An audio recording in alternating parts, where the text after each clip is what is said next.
በስመ አብ ወወልድ ወመንፈስ ቅዱስ አሐዱ አምላክ አሜን። የተወደዳችሁና የተከበራችሁ የእግዚአብሔር ቤተሰቦች፣ እናቶች፣ አባቶች፣ እህቶች፣ ወንድሞች፣ ሕፃናትም ጭምር በእግዚአብሔር ፍጹም ሰላም እንደምን አደራችሁ? እንደምን አረፈዳችሁ? እንደምን ሰነበታችሁ?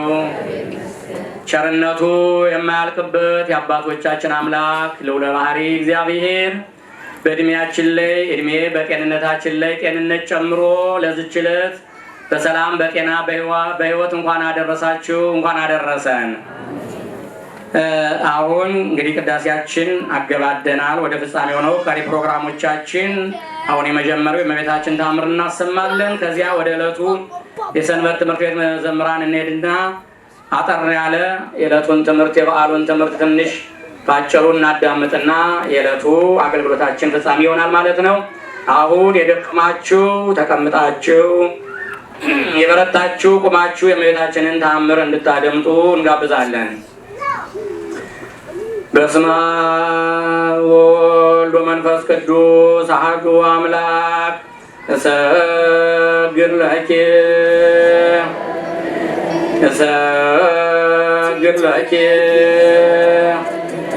እሰግድ ለኪ ወወድሰኪ ወእግዝእትየ ማርያም በከመ ወደስኪ ዮሐንስ አበበ ድርሳኑ ሦስት ጊዜ እሰግድልሻለሁ። እግዚአብሔር ከአንቺ ሰው ሆኖ ሙሽራ ከጫጉላው እንዲወጣ ከአንቺ የወጣ እመቤቴ ማርያም ወይ ደስ ይበልሽ። ዮሐንስ አበበ ድርሳኑ እንዳመሰገንሽ እኔም አመሰግንሻለሁ። የጠፋ በግ አዳምን የፈለገው ባገኘውም ጊዜ ተሸከመው እውነተኛ ቸር ጠባቂያችን ክርስቶስ ከአንቺ የተወለደ እመቤቴ ማርያም ሆይ ደስ ይበልሽ።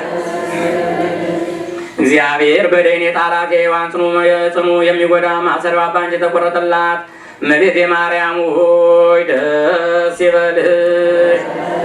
እግዚአብሔር በብሩህ ደመና ተጭኖ መቶ ማየትሽ አደረ እመቤቴ ማርያም ሆይ ደስ ይበልሽ። በቅዱሳን ነቢያት በቅዱሳን መላእክት አድሮ የሚኖር ከአንቺ ተወልዶ የተገለጸልን እመቤቴ ማርያም ሆይ ደስ ይበልሽ። ከአብ ከመንፈስ ጋር የምንሰግድለት ቃል የሚባል እግዚአብሔር በአንቺ ባሕርይ ከአንቺ ወለድ ዘንድ የወደደሽ እመቤቴ ማርያም ሆይ ደስ ይበልሽ። እኔ ለምእመናን ወንጌልን የማስተምርለት የጌታ እናቱ እመቤቴ ማርያም ሆይ ደስ ይበልሽ። ከወለድሽ በኋላ ማኅተመ ድንግልናሽ እንዳይለወጥ አድርጎ የጠበቀሽን አማኑኤልን የወለድሽው እመቤቴ ማርያም ሆይ ደስ ይበልሽ። ማኅተመ ድንግልናሽ ሳይለወጥ ንጉሥ ክርስቶስን የወለድሽ እመቤቴ ማርያም ሆይ ሰላምታ ይገባሻል። ማኅተመ ድንግልናሽ ሳይለወጥ ንጉሥ ክርስቶስን የወለድሽ እመቤቴ ማርያም ሆይ ሰላምታ ይገባሻል። ልዩ መድኃኒታችንን በመውለድሽ እናትን አገልጋይን ተብለሻልና እግዚአብሔር ባሕርይሽን ባሕርይ አድርጎ ባለሟልነት አግኝተሻልና እመቤቴ ማርያም ሆይ ሰላምታ ይገባሻል። እኛ ከምንወደው እሱም ከሚወደን ልጅሽ ኃጢአታችን ያስተሰርይለት ለምኝልን። ልመናዋ ክብሯ በእውነት ለዘላለም በእኛ ይደርብንና አምላክን የወለደች በድንጋሌ ሥጋ በድንጋሌ ነፍስ የጸናች ክብርት እመቤታችን ያደረገች ታምሪ ነው። በድንጋሌ ሥጋ በድንጋሌ ነፍስ የጸናች በክብርት እመቤታችን ስም ቤተ ክርስቲያን የሰራ ስሙ ጴጥሮስ የሚባል አንድ ሰው በሕዋርስ ነበር። እመቤታችንም በማይፈጸም ምስጋና ከሰማይ ወረደች። ወደ እመቤታችንና ወደ ልጇም የሦስትነቱን ምስጢር ይገልጽለት ዘንድ ስለሚኖረው የወደደው ሲለምን ኖረ። የወደደውን ያደርግለት ዘንድ እንድትለምንለት ልመናዋን ተቀበለችለት። የሐዋርያት አለቃ ጴጥሮስ እንዳየ የሦስትነቱንና የአንድነቱን ምስጢር ያይ ዘንድ የሚገባው ሆኗልና ልጇ የእናቱን ልመና ተቀብሎ የአንድነቱን የሦስትነቱን ምስጢር ገለጸለት። አንድ ብርሃን ከሳቸው ሲወጣ በብርሃንም በክብርም አንድ የሚሆኑ ሦስት ፀሐይን አየ። ይኸውም የመለኮት አንድነት ነው። አባት ጴጥሮስም ይህን ምስጢር አየ። የዘብዴዎስ ልጅና የሐዋርያት አለቃ ጴጥሮስ በደብረ ታቦር ላይ እንደሰሙ ከአብ ዘንድ ምስጋናን የተመላ ዳኛን ቃልን ሰማ። ይኸውም የተደረገ በዕለተ ሰንበት በምስጢረ ሥላሴ መጨረሻ ጊዜ ነው።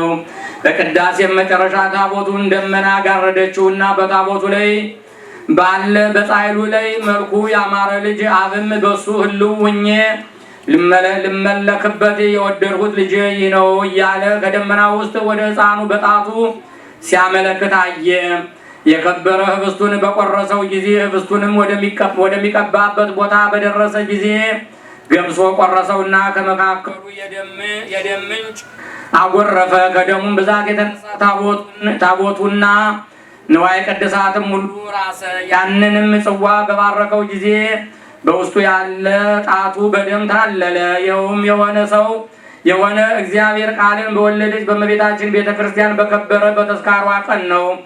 ይህ የከበረ አባት ጴጥሮስ ድንቅ ተአምራት የተደረገባትን የመታሰቢያዋን ቀን ማብዛት ማሳነስ አይቻለውም። አምላክን የወለደች በድንጋሌ ሥጋ በድንጋሌ ነፍስ የጸናች ክብርት እመቤታችን በከበረ በአንድ ልጇ ስልጣን ያደረገችለት ብዙ ነውና ወደ እሷ ፈጽሞ በለመነ ጊዜ በእሷ ምክንያት ሁሉ ተሰጠው።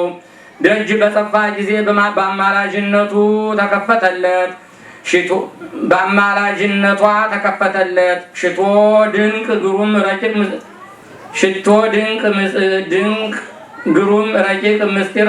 ሽቶ ድንቅ ግሩም ረቂቅ ምስጢር ተገለጸለት። ጴጥሮስ ካየው ምስጢር በምድርና በሰማይ የሚሰራ የለምና የመለኮት አንድነትና ሥላሴን ከማየት የሚበልጥ ምንድን ነው? ከሦስቱ አንዱን ወደ ተሸከመች ወደ እሷ ይለምን ዘንድ ወደሚገባ በእውነት ለመነ። ዓለም ገንዘብ ሊያደርገው የማይቻለው የሚመረምረው የሌለ የመለኮትን ባህሪ መርምረው አያዩትም አያውቁትምና እሱ ግን ያውቃል ያያል፣ ከእሱ ዘንድ ይኖራል፣ እሱም ሲሰጥ ይኖራልና።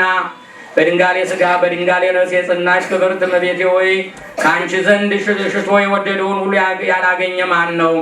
በአንቺ አምኖ ያፈረ ማን ነው? አንቺን ለምኖ ወደ ገሃነም ያወረድሽው ማን ነው?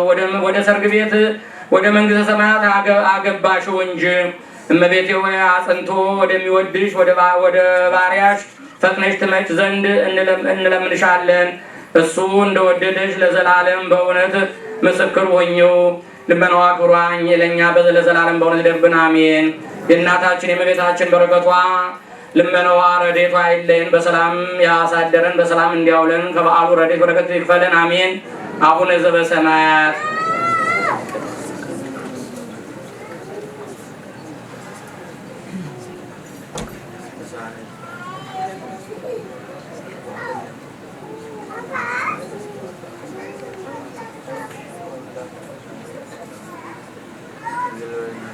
አረፍ አረፍ በሉ። ከዚህ በመቀጠል ወደ ዝማሬ ነው የምንሄደው።